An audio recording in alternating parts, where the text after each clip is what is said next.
చాలా సింపుల్గా తక్కువ ఇంగ్రీడియంట్స్తో హైదరాబాదీ స్టైల్లో ఈవినింగ్ స్నాక్గా లేదా టీ టైం స్నాక్గా ఎలా తీసుకున్నా చిన్నపిల్లల దగ్గర నుంచి పెద్దవాళ్ళ వరకు చాలా ఇష్టపడి తినే హైదరాబాదీ స్టైల్ ఖజూర్ని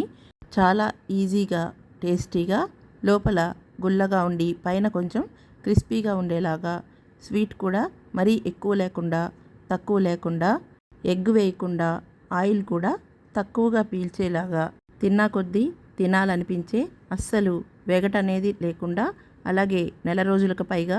నిలవ ఉండేలాగా చిన్న చిన్న టిప్స్ని ఫాలో అవుతూ ఎలా తయారు చేసుకోవాలో ఈ వీడియో కిందున్న లింక్ మీద ప్రెస్ చేసి పూర్తి రెసిపీని తెలుసుకుని మీరు కూడా చేసి ఎలా వచ్చిందో కామెంట్ చేయండి. నచ్చితే కనుక వీడియో లింక్ని మీ ఫ్రెండ్స్కి రిలేటివ్స్కి షేర్ చేయండి, లైక్ చేయండి. మరిన్ని ఈజీ అండ్ టేస్టీ వంటల కోసం మా హోమ్ చెఫ్ రెసిపీస్ తెలుగు ఛానల్ని సబ్స్క్రైబ్ చేసుకోండి.